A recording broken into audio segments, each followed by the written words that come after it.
Hello అండి. Welcome to my channel. అందరూ ఎలా ఉన్నారు? బాగున్నారా? అందరూ బాగుండాలి. అందులో నేను కూడా ఉండాలని మనస్ఫూర్తిగా కోరుకుంటున్నాను.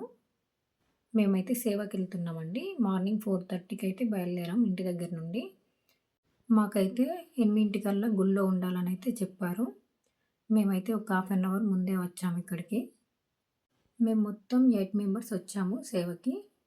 నేను మాత్రం ఇదే మొదటిసారండి సేవకి రావడం. మా వాళ్ళు ఇదివరకైతే వెళ్లారు. కానీ నేను మాత్రం ఇదే మొదటిసారి. ఇంతకీ టెంపుల్ ఎక్కడో చెప్పలేదు కదూ! వరంగల్‌లోని శ్రీ భద్రకాళి అమ్మవారి టెంపుల్ అండి. తెలంగాణ రాష్ట్రంలో ఉంటుంది. చాలా బాగుంది. చుట్టూ విశాలంగా చాలా బావుంటుంది. మేము వచ్చేసరికైతే జనాలు ఎక్కువ లేరండి.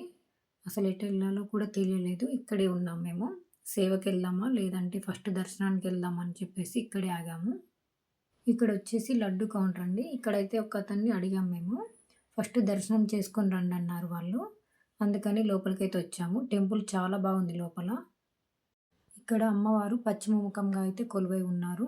చాలా గంభీరంగా ఉంటారు అమ్మవారు. ఈ గుడికి చాలా ప్రత్యేకత ఉంది. కాకతీయ రాజుల కాలం నాటి ఆలయంగా గుర్తించబడింది. ఇక్కడ అమ్మవారు 9 అడుగుల ఎత్తు, 8 చేతులు, అర్ధచంద్రాకార బొట్టుతో చాలా గంభీరంగా ఉంటుంది. నాకైతే 2 కళ్ళు నిండిపోయాయండి. కళ్ళు మూసి తెరిస్తే చాలు అమ్మవారి ప్రతిరూపమే కనిపిస్తుంది ఇంకా కూడా. అంత బావుంది. ఇక దర్శనం చేసుకొనైతే కాసేపు గుడిలో కూర్చున్నాం. ఇక బయటికి వచ్చిన తర్వాత అయితే ఇక్కడ పక్కన శ్రీ గోకులం ఉంది. చుట్టూ గోవులు, మధ్యలో కృష్ణుడు చాలా బాగుంది. ఇక్కడ కూడా ప్రదక్షిణలు చేసి దర్శనం అయితే చేసుకున్నాం. ఇక దర్శనం అయిపోయిన తర్వాత అయితే ప్రసాదం తీసుకొని సేవకెళ్ళమన్నారు మమ్మల్ని. అసలు సేవ అంటే ఏంటి? సేవలో ఏం పనులు చేస్తారనేది ఈ వీడియోలో చెప్తాను. మేమైతే ప్రసాదం తీసుకున్నాము. తీసుకున్న తర్వాత అయితే అన్నదాన సత్రం ఉంటుంది కదా! అక్కడికైతే ఎళ్ళమన్నారు మమ్మల్ని.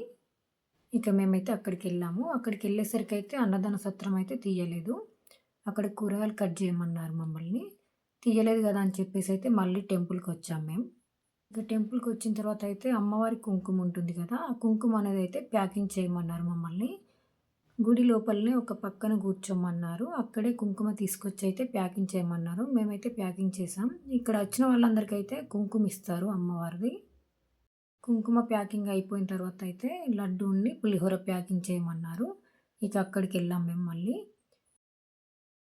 అక్కడికెళ్ళిన తర్వాత అక్కడ ఒక నలుగురం ఉన్నాము. మిగిలిన నలుగురైతే కూరగాయలు కట్ చేయడానికైతే ఎళ్ళాము.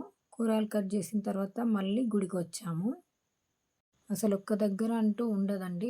ఏ పనైనా చేయాల్సిందే అక్కడ వాళ్ళు చెప్పింది. ఇక జనాలు బాగున్నారని చెప్పేసి అయితే గుళ్ళోకి రమ్మన్నారు. అందుకని మేము గుళ్ళోకొచ్చాము.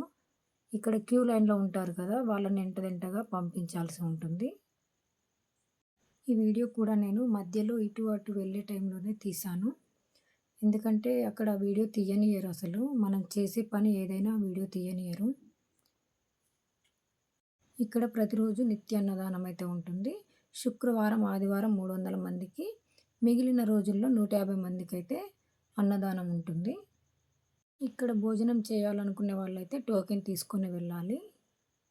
అన్నదానం దగ్గర కూడా మనమే వడ్డించాల్సి ఉంటుంది. ఆ వీడియో కూడా తీశాను. స్కిప్ చేయకుండా అయితే వీడియో చూడండి. ఇక సేవ అంతా అయిపోయిన తర్వాత అయితే ఒక్కొక్కరికి ఒక లడ్డు, ఒక పులిహోర ప్యాకెట్ అయితే ఇచ్చారు. ఇక్కడే కాదు ఏ టెంపుల్‌కెళ్ళినా ఇలానే ఇస్తారంట. ఇక్కడ బెల్లంతో చేసిన లడ్డూలు కూడా ఉంటాయి. మేమైతే ఇంటికెళ్ళేటప్పుడు తీసుకుందాం అని చెప్పేసి అనుకున్నాము. కానీ లడ్డు కౌంటర్ అయితే 1, 2కే క్లోజ్ అయిపోయింది. మేమిక తీసుకోలేకపోయాము. ఇక్కడ సేవ అంతా అయిపోయేసరికి సాయంత్రం 3:30, 4 అయితే అయింది. ఇక్కడ నుండి 1000 స్తంభాల గుడికైతే వెళ్ళాము. ఎలాగో ఇక్కడి దాకా వచ్చాం కదా! చూద్దామని చెప్పేసి. ఈ టెంపుల్‌కి ఒక 3 కిలోమీటర్స్ దూరంలోనే ఉంటుంది 1000 స్తంభాల గుడి. ఆ వీడియో కూడా నేను నెక్స్ట్ అప్‌లోడ్ చేస్తాను. నా ఛానల్ ఫస్ట్ టైం చూసే వాళ్ళైతే సబ్స్క్రైబ్ అయితే చేసుకోండి. నేను పెట్టే ప్రతి ఒక్క వీడియో అయితే మీకు వస్తుంది. Thank you for watching.